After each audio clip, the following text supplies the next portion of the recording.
राधे राधे, जय श्री कृष्णा। मैं सीमा सिंह बड़ों को चरण स्पर्श, छोटों को प्यार और बराबर वालों को नमस्कार करती हूँ। आज मैं आपको बैसाख चौथ में सुनी जाने वाली 5 कहानियाँ सुनाने जा रही हूँ। अगर आपने बैसाख चौथ का व्रत किया है, चौथ माता का पूजन किया है, तो साथ में आपको बैसाख चौथ की कहानियाँ भी सुननी चाहिए। इससे व्रत का पूजन का संपूर्ण फल प्राप्त होता है।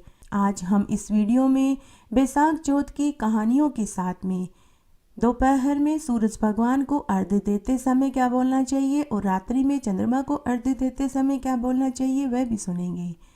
आइए सबसे पहले हम चौथ माता की पहली कहानी सुनते हैं। बैसाख चौथ की कहानी को सुनते समय हाथ में गेहूं के 4 दाने रख कर कहानी सुने। फिर इन 4 दानों को अपनी साड़ी के पल्लू में बांध लें और रात्रि में चंद्रमा को अर्घ्य देते समय इन गेहूं के दानों को अर्घ्य देते समय छोड़ दें।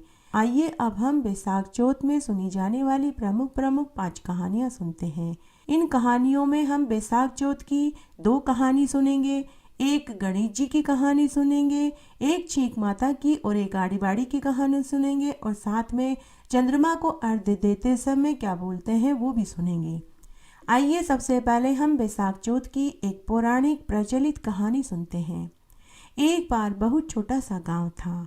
उस गांव में एक सेठ सेठानी अपने बेटा बहू के साथ रहते थे। बहू रोज रात्रि को बर्तन मांजकर गंदा पानी बाहर फेंकने के लिए जाती थी। तब आस पड़ोस की औरतें जो चबूतरे पर बैठी रहती थी वे उससे पूछती कि बहू आज तुमने खाने में क्या खाया, तो वह कहती कि बासी कुसी खाया।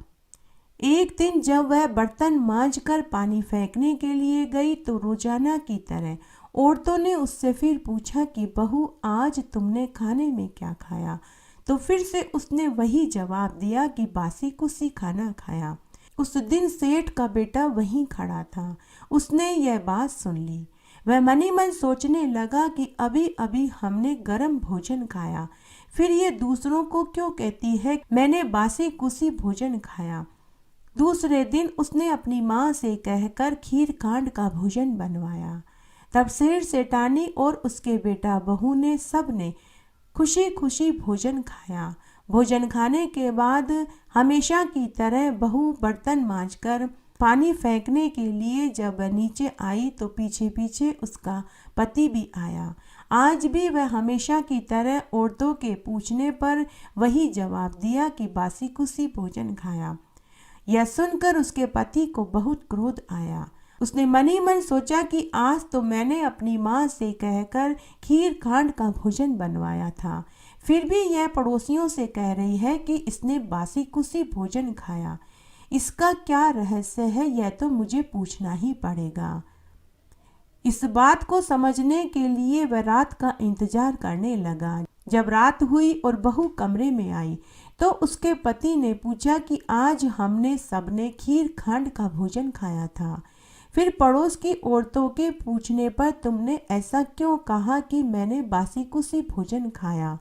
तब बहू ने मुस्कुराकर अपने पति से कहा कि हम आपके दादा परदाताओं की कमाई खा रहे हैं, आप तो कमाई करते ही नहीं हैं, तो मेरे लिए तो यह भोजन बासी कुसी ही हुआ। यह बात उसके पति के मन में बैठ गई। उसे यह अपना अपमान लगा। यह सुनकर उसने परदेश जाने की सोच ली। सुबह उठकर वह अपनी माँ से बोला कि माँ मैं परदेश कमाने जाऊंगा। माँ ने कहा कि बेटा हमारे पास तो बहुत धन है, तुम परदेश कमाने के लिए क्यों जाना चाहते हो। लेकिन बेटे की जिद के आगे सेठ सेठानी की एक न चली। तब बेटे ने अपने माँ पिताजी से स्वीकृति ली और परदेश कमाने के लिए चला गया। परदेश में उसे एक सेठ के यहाँ नौकरी मिल गई। कुछ ही दिनों में वह सेठ अपना सारा कामकाज उसके ऊपर छोड़कर तीर्थ यात्रा पर चला गया। इधर सास ने बहू से कह रखा था कि बहू दिए की बुझ जाए तो चूल्हे की मत बुझने देना और चूल्हे की बुझ जाए तो दिए की मत बुझने देना। लेकिन एक दिन दोनों ही अग्नि बुझ गई तो बहू पड़ोस में अग्नि लेने के लिए गई। उसने देखा कि वहां पड़ोस की औरतें किसी माता का पूजन कर रही थी तथा कहानियां सुन रही थी। यह देखकर बहू ने उनसे पूछा कि आप यह किस माता का पूजन कर रहे हैं और किसकी कथा कहानियों को सुन रहे हैं, मुझे भी बताइए। यह किसका व्रत है और इसके करने से क्या फल मिलता है। तो पड़ोस की औरतों ने कहा कि बहू, आज हम चौथ माता का व्रत और पूजन कर रहे हैं। हमने चौथ माता का व्रत रखा है और हम चौथ माता का पूजन कर रहे हैं और कथा कहानियाँ सुन रहे हैं।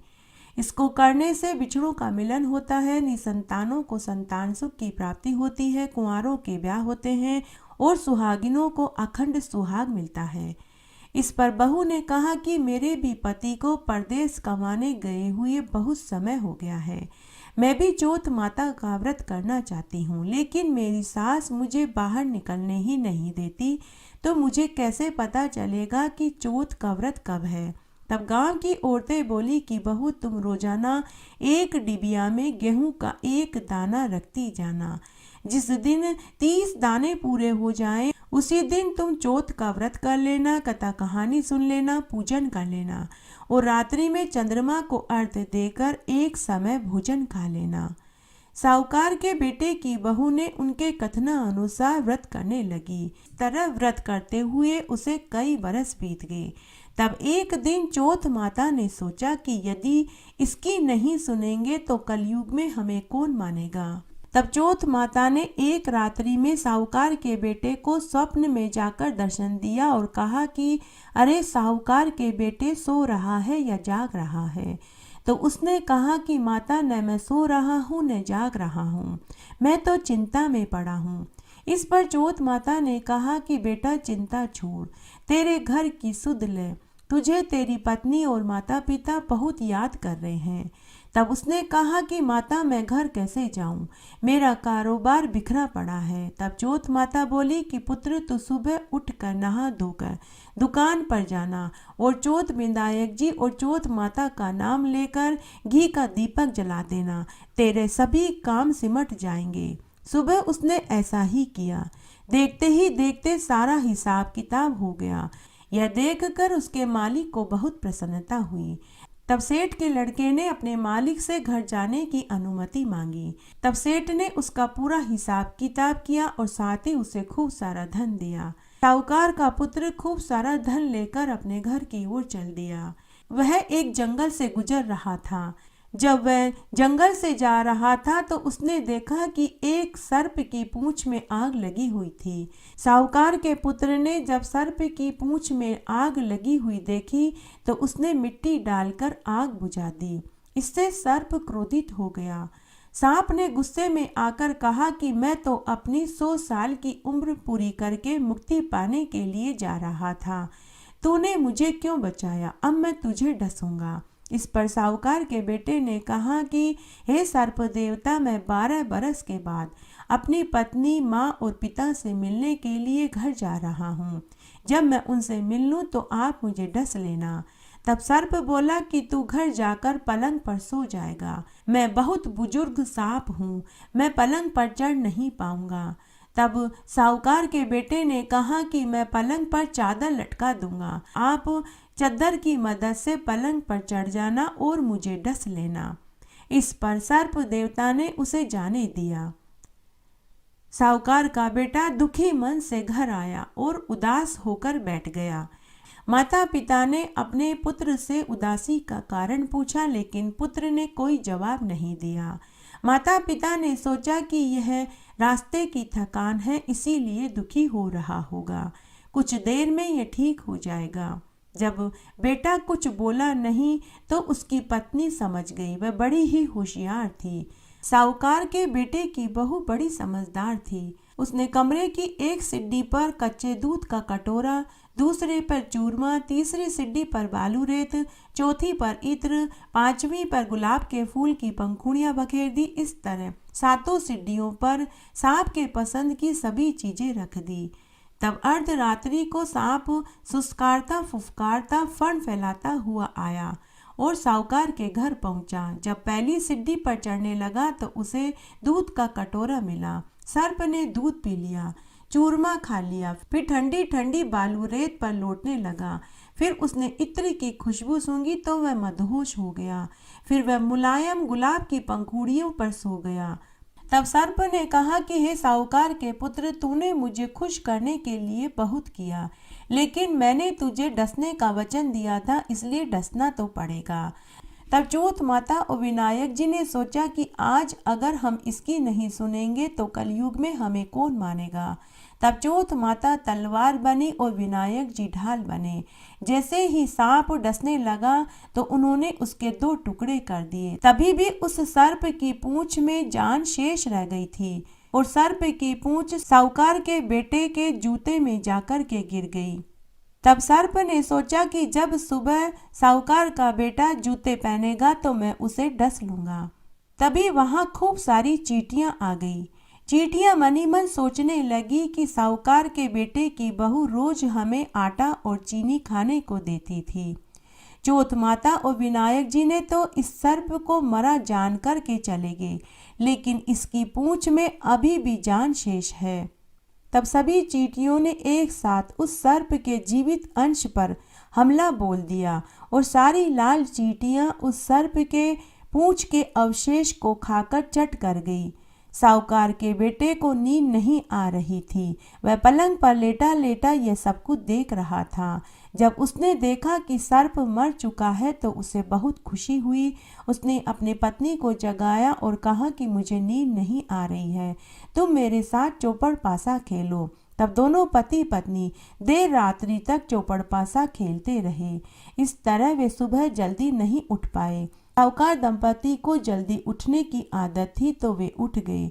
जब उन्होंने अपने बेटा बहू को उठा हुआ नहीं देखा तो साहूकारनी ने अपने पति से कहा कि देखो, पुत्र तो परदेश से आया था, रात्रि में देर से सोया होगा, लेकिन बहू भी आज जल्दी नहीं उठी। तब दोनों साहूकार दंपति अपने बेटे के कमरे में देखने गए तो उन्हें वहां बहुत सा खून बिखरा हुआ मिला।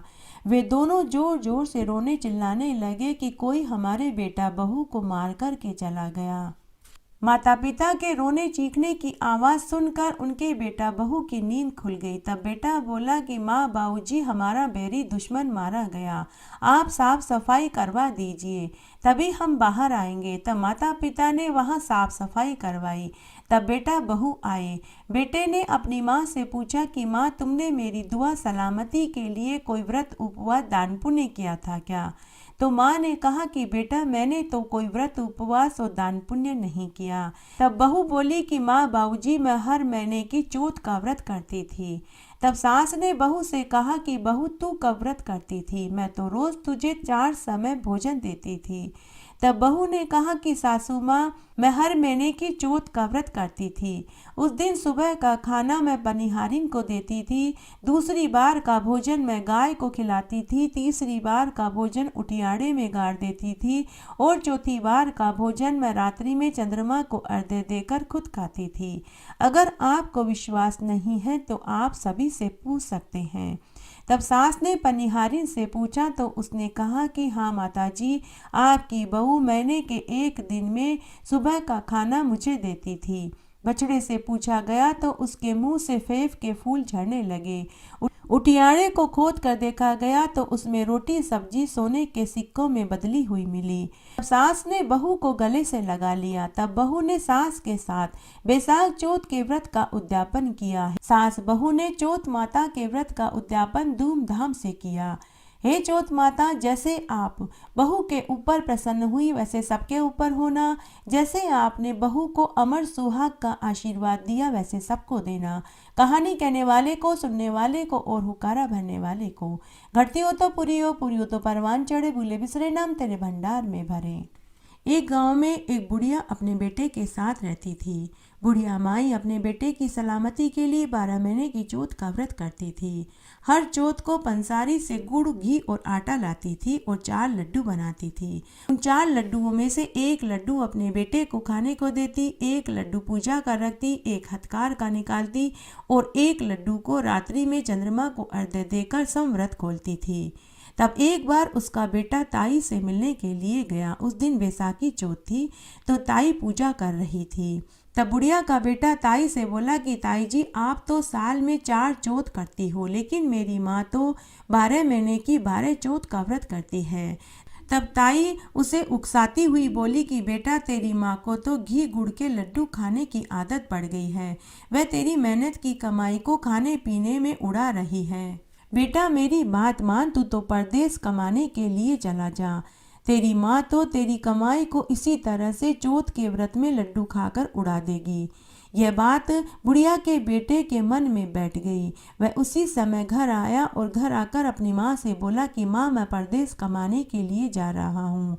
ताई सच कहती है, तू मेरी मेहनत की कमाई को खाने पीने में ही उड़ा देती है। माँ ने बेटे को बहुत समझाया, लेकिन बेटा नहीं माना। तब माँ ने अपने बेटे से कहा कि बेटा, अगर तू जाना ही चाहता है तो चला जा, लेकिन ये 5 आंखें चौथ माता के लेता जा। रास्ते में तुझे कोई कठिनाई आए तो एक आंखा चौथ माता का नाम लेकर पूर देना। तेरी सारी कठिनाई चौथ माता दूर कर देगी। इस तरह वह बुढ़िया का बेटा आंखें लेकर घर से निकल पड़ा। चलते चलते रास्ते में उसे एक शेर मिला जो उसकी ओर झपट्टा मारकर उसे मारने को हुआ। तब बुढ़िया के बेटे ने एक आंखा उसकी ओर फेंककर चौथ माता को याद करने लगा और बोला कि हे चौथ माता, यदि मेरी माँ चौथ का व्रत मेरे लिए करती थी तो यह शेर गाय बन जाए। उसी क्षण वह शेर गाय बन गई। तब लड़के ने सोचा कि माँ चौथ माता का व्रत तो मेरे लिए ही करती थी, किंतु मेरी ताई ने मुझे गुमराह कर दिया। खैर, अब कोई बात नहीं। अब मैं घर से निकल पड़ा हूँ तो अब मैं कमाकर ही घर लौटूंगा।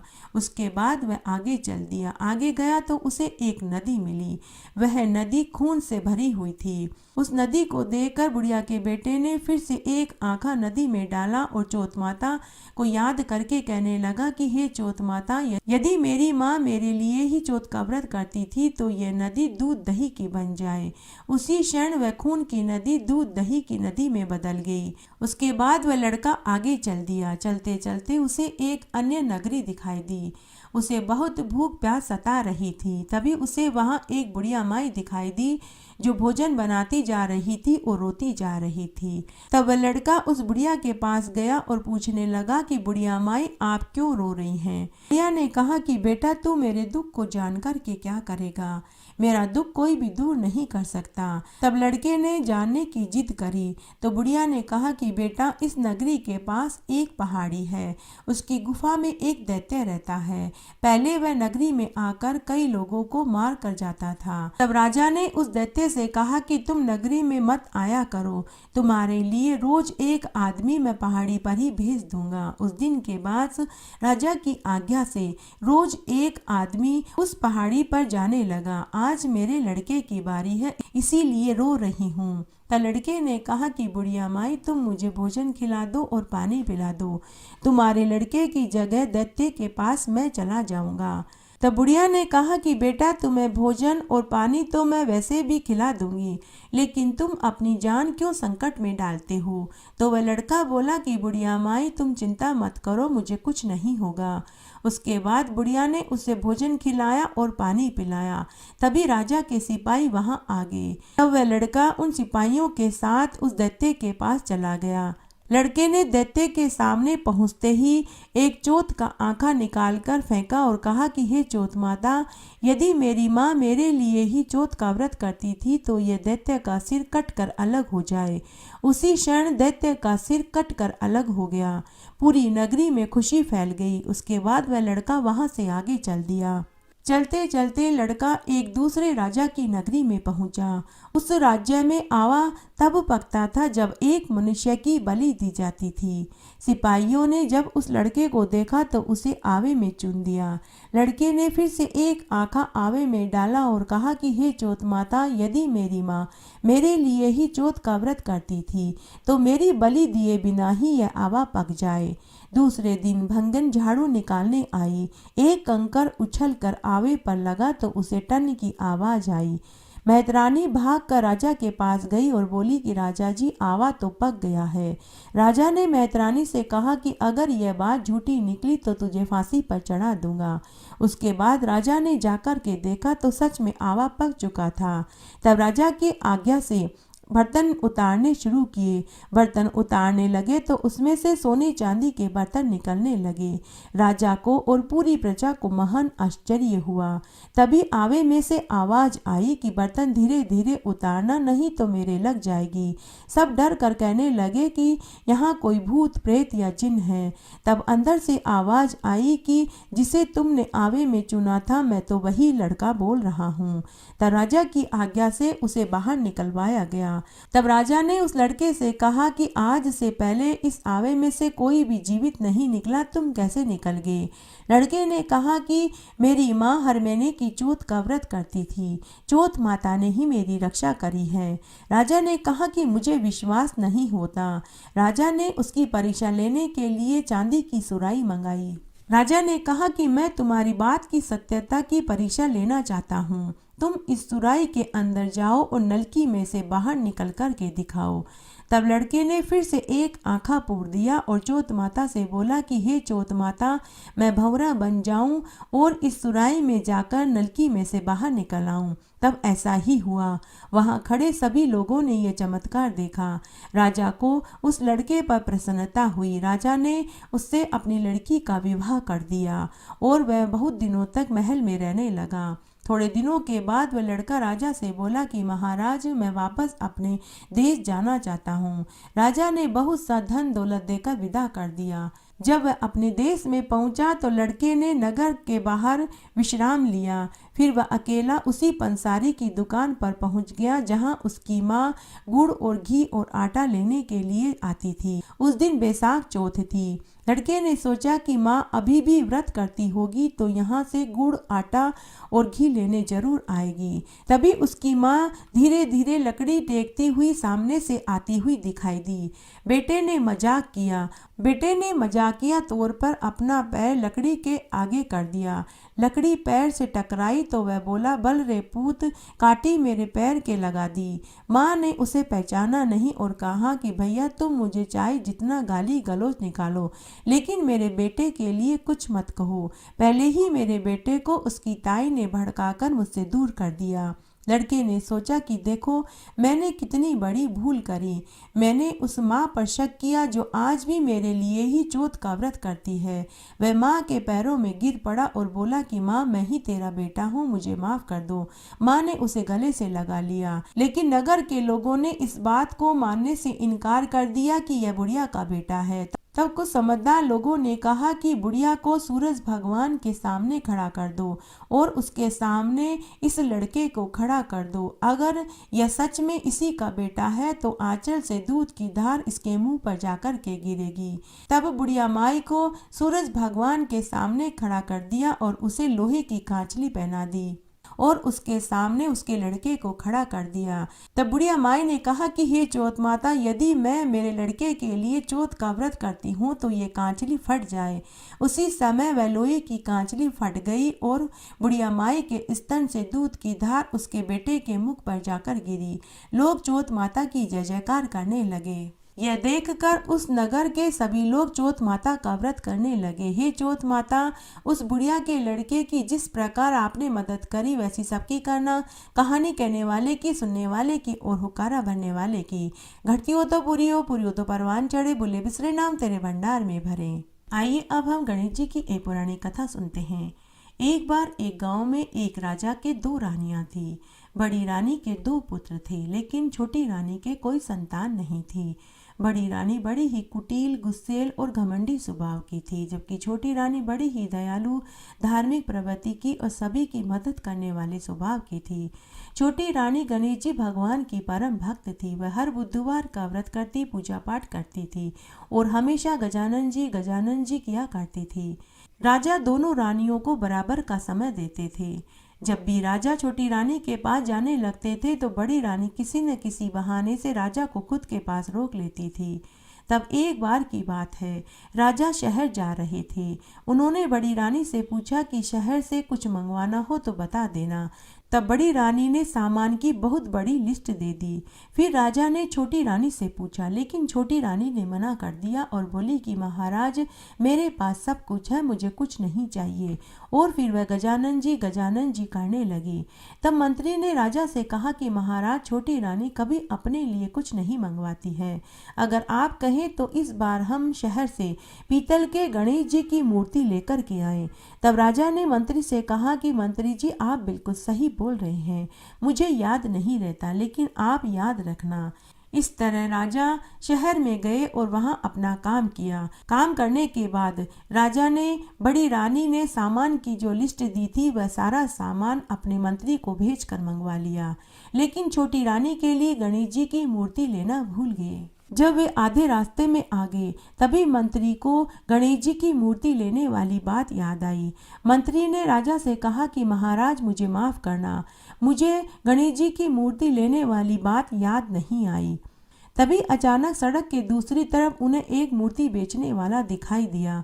उसके पास सभी देवी देवताओं के भगवान की मूर्ति थी। तभी राजा और मंत्री की नज़र भी उस मूर्ति बेचने वाले के ऊपर पड़ी। राजा ने मंत्री को भेजकर एक अच्छी सी पीतल की गणेश जी की मूर्ति मंगवा ली। महल में आकर राजा ने बड़ी रानी को सारा सामान दिया और फिर छोटी रानी को गणेश जी की पीतल की प्रतिमा दी। छोटी रानी गणेश जी की प्रतिमा पाकर बहुत खुश हुई। उसने गणेश जी की प्रतिमा को अपने कक्ष में अलमारी में रख दिया और वह रोज पूजा पाठ करने लगी। जब से गणेश जी की प्रतिमा महल में स्थापित की, तभी से महल में अनेक शुभ समाचार आने लगे। उस राजा का एक पड़ोसी राजा से कई वर्षों से युद्ध चल रहा था। तब वहां से खबर आई कि पड़ोसी राजा की हार हो गई है। राजा ने जब ये खुशखबरी सुनी तो उसे बहुत खुशी हुई। उसके बाद दूसरी खुशखबरी की बात यह आई कि राजा के राज्य में कई वर्षों से सूखा पड़ा हुआ था। तभी राजा को पता चला कि अचानक से सभी कुएं, तालाब, जलाशय पानी से लबालब भर गए हैं। सभी बाग बगीचे फल फूलों से लथपथ हो गए हैं तथा बहुत अच्छी फसल हुई है। जब यह खबर राजा ने सुनी तो राजा के आश्चर्य का ठिकाना नहीं रहा। फिर 3 महीने बाद छोटी रानी ने राजा से कहा कि महाराज जी, आप पिता बनने वाले हैं, मुझे गर्भ ठहर गया है। अब तो जैसे राजा को पूरा विश्वास ही हो गया था कि यह सब कुछ गणेश जी की मूर्ति महल में आने के बाद ही हुआ है। तब एक मंत्री ने राजा से कहा कि महाराज जी, आपका सोचना बिल्कुल सही है, भगवान गणेश का ही चमत्कार है। अब तो राजा ने बड़ी रानी पर ध्यान देना ही कम कर दिया। पूरा समय वह छोटी रानी के साथ ही रहने लगा। बड़ी रानी को तो जैसे काटो तो खून नहीं जैसी हालत हो गई। तब एक दिन उसने अपनी दासियों से कहा कि तुम छोटी रानी के महल में जाओ और गणेश जी की प्रतिमा को महल के कुएं में डाल दो, न रहेगा बांस न बजेगी बांसुरी। तब 4 दासियां छोटी रानी के महल में गई। 2 दासियां छोटी रानी से बातें करने लगी और 2 दासियां गणेश जी की मूर्ति को खोजने लगी। तब उन्हें मूर्ति दिखाई दे गई। तब एक दासी ने मूर्ति अपनी ओढ़नी में छुपाई और ले जाकर महल के कुएं में गिरा दिया। रातों रात उस कुएं में एक सोने का फूल का पेड़ उगाया। सुबह सभी ने उस सोने के फूल को देखा। सभी उस फूल को लेना चाहते थे, लेकिन जो भी उस फूल को लेने के लिए उसके पास जाता वह फूल बहुत ऊपर चला जाता। किसी के भी हाथ में वह फूल नहीं आ रहा था। सभी दरबारी, मंत्री, बड़ी रानी, दासियां, राजा सभी वहां गए, लेकिन वह फूल किसी के भी हाथ में नहीं आया। तब एक मंत्री राजा से बोला कि महाराज, यह फूल किसी के भी हाथ में नहीं आया है, आप छोटी रानी को बुलवाइए, शायद यह फूल उनके हाथ में आ जाए। तब राजा ने एक दासी को भेजकर छोटी रानी को बुलवाया। छोटी रानी वहां आई। उसने आते ही कुएं के पास अपनी झोली फैला दी तो अद्भुत आश्चर्यजनक चमत्कार हुआ। वह सोने का फूल खुद टूटकर रानी की झोली में गिर गया और सोने के गणेश जी की प्रतिमा में बदल गया। वह प्रतिमा हूबहू वैसी ही लग रही थी जैसी राजा शहर से लेकर के आए थे। राजा को और मंत्री को महान आश्चर्य हुआ। राजा ने छोटी रानी से पूछा कि छोटी रानी, यह मूर्ति पीतल की थी जो मैं शहर से लेकर के आया था, ये सोने में कैसे बदल गई और ये कुएं में कैसे आई? वहां पर बड़ी रानी और उसकी दासियां भी खड़ी थी। वे सब थर थर कांप रही थी। तभी वहां आकाशवाणी हुई। भगवान गणेश जी बोले कि हे राजा, यह बात तुम अपनी बड़ी रानी और उसकी दासियों से पूछो। राजा ने बड़ी रानी और उसकी दासियों से पूछा, लेकिन वे कुछ नहीं बोली। तब फिर से आकाशवाणी हुई। गणेश भगवान बोले कि आप सब कुएं के जल में झांक करके देखो, सब पता चल जाएगा। तब राजा, मंत्री, दरबारी सभी ने कुएं के पानी में झांक कर देखा तो वहां पूरा घटनाक्रम जो बड़ी रानी ने दासियों से कहा था। फिर दासियां छोटी रानी के महल में गई और वहां से मूर्ति चोरी करके कुएं में डाली। यह पूरा दृश्य कुएं में दिखाई देने लगा। राजा ने उसी समय बड़ी रानी और चारों दासियों को जंगल में पुराने महल में भेज दिया और छोटी रानी को गले से लगा लिया।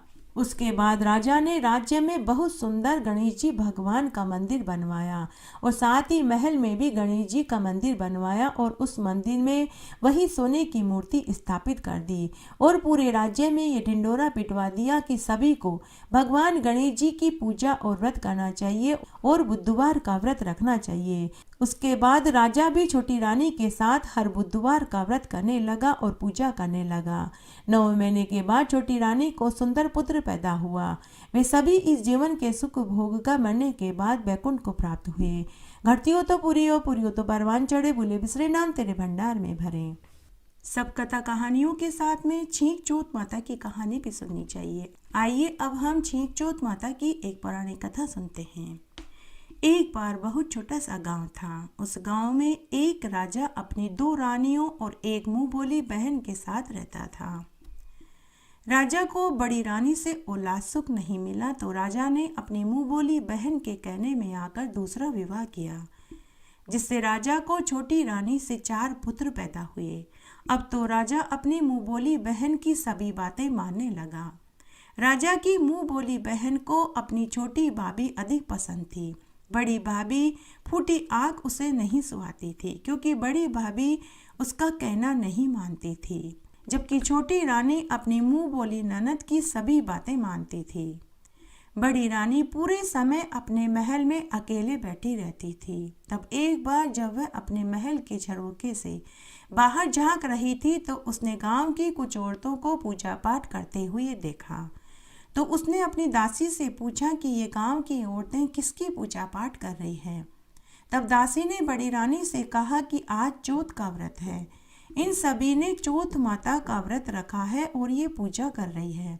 तब बड़ी रानी ने दासी को भेजकर एक गांव की महिला को बुलाकर के पूछा कि इस व्रत को करने से क्या फल मिलता है। तब वह गांव की महिला बड़ी रानी से बोली कि रानी माँ, चौथ माता का व्रत करने से बिछड़ों का मिलन होता है, कुंवारों के ब्याह होते हैं, संतानहीन को संतान की प्राप्ति होती है, सुहागिनों का सुहाग अखंड रहता है। जो भी जिस इच्छा से इस व्रत को करता है, चौथ माता उसकी वही इच्छा पूरी कर देती है। तब बड़ी रानी उसी दिन से चौथ का व्रत करने लगी। अब वही महिला हर महीने आकर बड़ी रानी को चौथ माता की कथा कहानियां सुनाने लगी। चौथ वाले व्रत के दिन बड़ी रानी निराहार रहने लगी और रात्रि में चंद्रमा को 4 गेहूं के आंखें और मिठाई से अर्घ्य देकर व्रत खोलने लगी। गांव की वही महिला बड़ी रानी को सभी कथा कहानियां सुनाने के लिए बेरोक टोक महल में आने लगी। कुछ ही दिनों में बड़ी रानी की उससे मित्रता हो गई और वह बड़ी रानी की पक्की सहेली बन गई। अब वे महल में घंटों बैठकर बातें करती, हंसी ठट्टा करती। जब उनके हंसने बोलने की आवाज़ राजा की मुंह बोली बहन ने सुनी तो उसे यह पसंद नहीं आया। तब मुंह बोली बहन ने राजा से कहकर उस गांव की औरत का बड़ी रानी के महल में आना जाना बंद करवा दिया। बड़ी रानी फिर से दुखी रहने लगी। तब छींक चौथ माता ने सोचा कि मुझे मेरे भक्त के सत की तो रक्षा करनी ही पड़ेगी, नहीं तो कलयुग में मुझे कौन मानेगा। तब छींक चौथ माता ने एक माया रची। अब जब भी राजा किसी काम से महल से बाहर जाने लगते तो उनकी मुंह बोली बहन छींक देती। तब मंत्री राजा से बोला कि हे महाराज, अपशकुन हो गया है, आपकी बहन ने छींक दिया, इसलिए जब तक आपकी बहन को दूसरी छींक नहीं आ जाती हम नहीं जा सकते। इससे राजा का काम रुक जाता। अब तो आए दिन ऐसा ही होने लगा। अब तो राजा अपनी मुंह बोली बहन से चिढ़ने लगे। तब एक दिन की बात है, राजा को किसी विशेष काम के लिए बाहर जाना था। तभी उनकी बहन ने छींक दिया। उस दिन राजा ने निश्चय कर लिया कि मुंह बोली बहन को वापस उसके ससुराल भेजना ही चाहिए। दूसरे दिन राजा ने अपनी मुंह बोली बहन को खूब सारे रेशमी कपड़े, धन आदि देकर अपने सेवकों के साथ रथ में बैठाकर हमेशा के लिए उसके ससुराल भेज दिया। उस दिन छींक चौथ माता ने बड़ी रानी को पुत्रवती होने का वरदान दिया। तब एक बार की बात है, राजा के राज्य में अकाल पड़ गया। राजा का पूरा राजकोष खाली हो गया। पूरी प्रजा के साथ राजा, रानी, राजकुमार, मंत्री, सेवक सभी को भूखों मरने की नौबत आ गई। तब उन्हीं दिनों में बैसाख चौथ आई। बड़ी रानी ने चौथ का व्रत रखा, लेकिन कहानी सुनने के लिए उनके पास 4 गेहूं के आंखें तक भी नहीं थे। तो रानी ने यह बात अपनी दासी को कहा। तो दासी बड़ी रानी से बोली कि महारानी जी, आप हर महीने महल की छत पर रात्रि में चंद्रमा को अर्घ्य देते समय 4 गेहूं के आंखें छोड़ते हो, शायद वहां हमें कुछ गेहूं के दाने मिल जाए। तब बड़ी रानी और दासी महल की छत पर गेहूं के आंखें ढूंढने के लिए गई। तो उन्हें यह देखकर महान आश्चर्य हुआ कि उनकी पूरी छत सोने के गेहूं के दानों से भरी पड़ी थी। बड़ी रानी तो यह देख कर भौचक्की हो गई और वहीं खड़ी रह गई। लेकिन दासी ने यह बात जाकर राजा को, छोटी रानी और मंत्रियों को कह दी। सोने के गेहूं की बात सुनकर राजा, मंत्री और छोटी रानी बड़ी रानी के महल की छत पर देखने पहुंचे। तो उन्हें भी सोने के गेहूं देखकर महान आश्चर्य हुआ। राजा ने बड़ी रानी से इसका कारण पूछा। बड़ी रानी कुछ नहीं बोल पाई। तब दासी ने सबको चौथ के व्रत वाली पूरी सच्चाई बताई। तब मंत्री ने राजा से कहा कि हे महाराज, बड़ी रानी के ऊपर तो चौथ माता टूटी है। उन सोने के गेहूं से न केवल राजा की गरीबी दूर हुई, बल्कि पूरी प्रजा सुखी हो गई। राजा का राजकोष पुनः भर गया। अब राजा ने भी बड़ी रानी से अपनी बेरुखी की क्षमा मांगी। राजा बड़ी रानी को भी प्रेम भाव से रखने लगा। चौथ माता की कृपा से बड़ी रानी को 7 पुत्र हुए।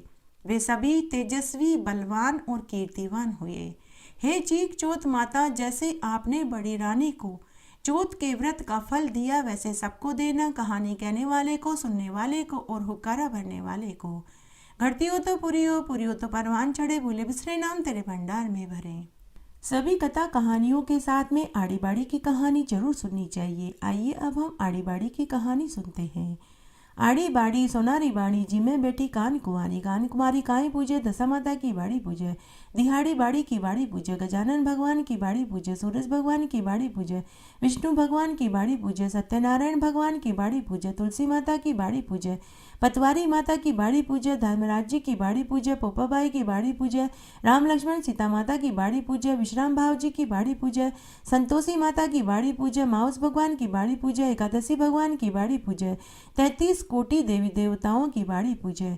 बाड़ी पूजे से काई होवे, अन्न होवे, धन होवे, लक्ष्मी होवे, लाज होवे, रिद्धि होवे, सिद्धि होवे, साईं जी को साज होवे, पूता को परिवार होवे, दोयता दोयती होवे, पोता पोती होवे, दोयता के लिए खीरकांड रांधे, पोता बहू के लिए राबड़ी रांधे, खाटी लागे राबड़ी मीठी लागे, की चढ़ी चढ़ाई लेकी आवे, गोरी ढूंढ विनायक, ढूंढना वरया भांडना, सोना का ढांकना, रिमता जिमता दूध से रांध्या, बहू परोसे सासू जी में, सासू परोसे बहू जी में, सासू खाटल्या बहू पाटल्या, मंदरिया मंदराली बात, गलटे का हार, आ बात कटे की है, अमूल्य की डाल की कवे, सरोवर की पाल की कवे, अन्न के आटे की कवे, जल की लोटी की कवे, तुलसी के क्यारे की कवे, 4 भाई बहन की कवे, जो मिले तो नगन होता, नगन न बन पावे तो 12 मन का लाडू करे, 12 मन का लाडू न बन पावे तो 6 मन का लाडू करे, 6 मन का लाडू न बन पावे तो 1.5 मन का लाडू करे, 1.5 मन का लाडू न बन पावे तो 1 मन का लाडू करे, 1 मन का लाडू न बन पावे तो 12 महीने की बात लेकर 12 सेर का लाडू करे, 6 महीने की बात लेकर 6 सेर का लाडू करे, 12 सेर में 3 सेर गुड़, 3 सेर घी, 6 सेर आटा लेकर 12 सेर का 12 लाडू करे।